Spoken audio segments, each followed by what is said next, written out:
பிரியமானவர்களே, இயேசுவின் நாமத்தினால் உங்களை வாழ்த்துகிறேன்.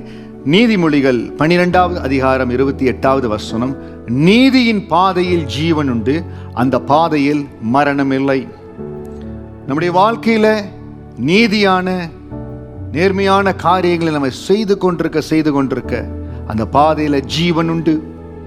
ஆசீர்வாதம் உழைக்கிற ஜீவன் உண்டு, அந்த ஆசீர்வாதம் பெருகுகிற ஜீவன் உண்டு.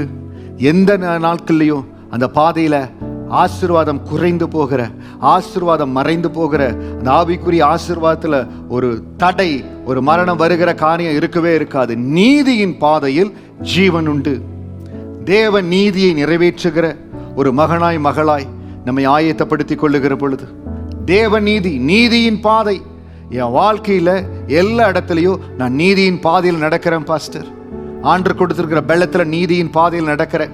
கர்த்தர் என்னை வைத்திருக்கிற வேலையில, கர்த்தர் என்னை வைத்திருக்கிற தேசத்துல, கர்த்தர் என் கடத்துல கொடுத்திருக்கிற தொழில நான் நீதியின் பாதையில் இருக்கிற. உங்க ஆசீர்வாதத்துல ஜீவன் இருக்கும், உங்க ஆசீர்வாதம் பெருகும். எல்லா இடத்துல கர்த்தர் அந்த பெருக்கத்தை கொடுப்பார்.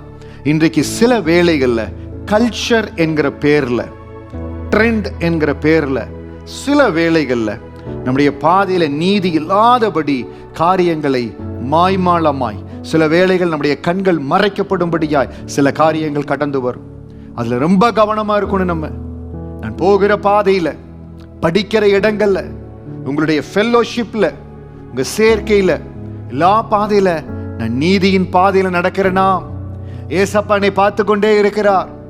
நான் வேலை செய்கிற இடத்துல, நான் தொழில் செய்கிற இடத்துல, எல்லா இடத்துலயும் ஆண்டவனை பார்த்து கொண்டே இருக்கார். நீதியின் பாதையில் ஜீவன் உண்டு. யோசேப்பை ஆண்டவருடைய கண்கள் பார்த்து கொண்டே இருந்தது. என் பாதை நீதியின் பாதையா இருக்கணும்.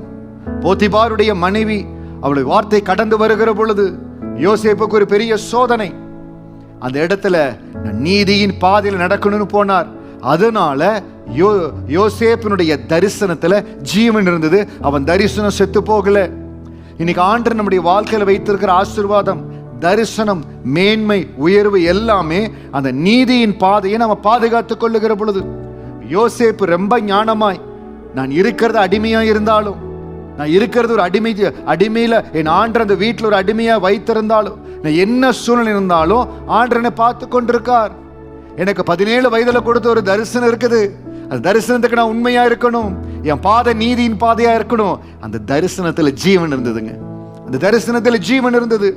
பாருங்க, சவுலுக்கு ஆண்டவர் ராஜ்யத்தை கொடுத்து ஆசீர்வாதத்தை கொடுத்து அந்த மகனுடைய பாதையில நீதி இல்லாம போனதுனால அவருடைய பாதையில தரிசனத்துல மரணம் வந்தது. சவுலுடைய சந்ததியே ஒன்றுமில்லாம போச்சுங்க.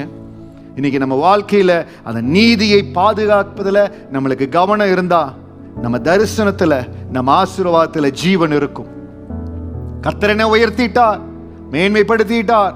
அதிகாரம், காரியங்கள் எல்லாம் என் கையில் இருக்குது.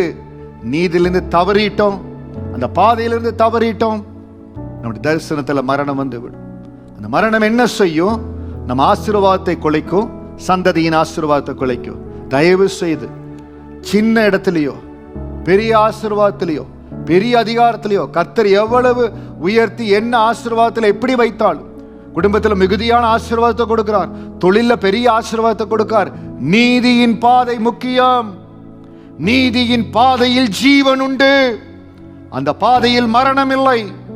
ஆனால் நீதி இல்லாத பாதையில் எந்த இடத்துல அநீதி இருக்கிறதோ, எந்த இடத்துல நியாயக்கேடு இருக்கிறதோ, எந்த இடத்துல மாய்மாலம் இருக்கிறதோ, அந்த இடத்துல தேவனுடைய ஆசீர்வாதத்துல, தேவனுடைய தரிசனத்துல மரணம் வந்துவிடும்.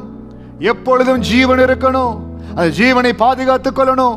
இந்த நாள்ல சொல்லுங்க, ஆண்டவரே, என்னுடைய வாழ்க்கையின் ஒவ்வொரு பாதையிலையும், என் குடும்பத்துக்கு நான் கற்றுக் கொடுக்கிற பாதையிலையும், என்னோடு இருக்கிறவங்களுக்கு நான் கற்றுக் கொடுக்கிற பாதையிலும் நீதியின் பாதையா இருக்க ஆண்டவரே.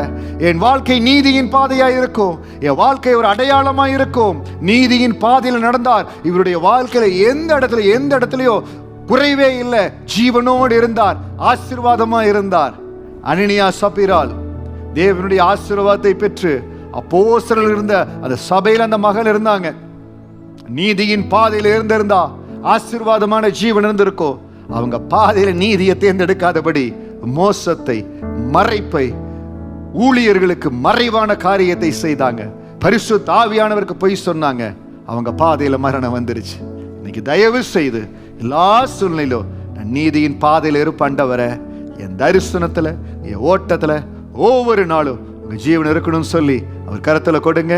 நீதிமொழிகள் 12:22 சாட்சியாய் கர்த்தர் உங்களை வைப்பார், மிகுதியாய் உங்களை ஆசீர்வதிப்பார். God bless you.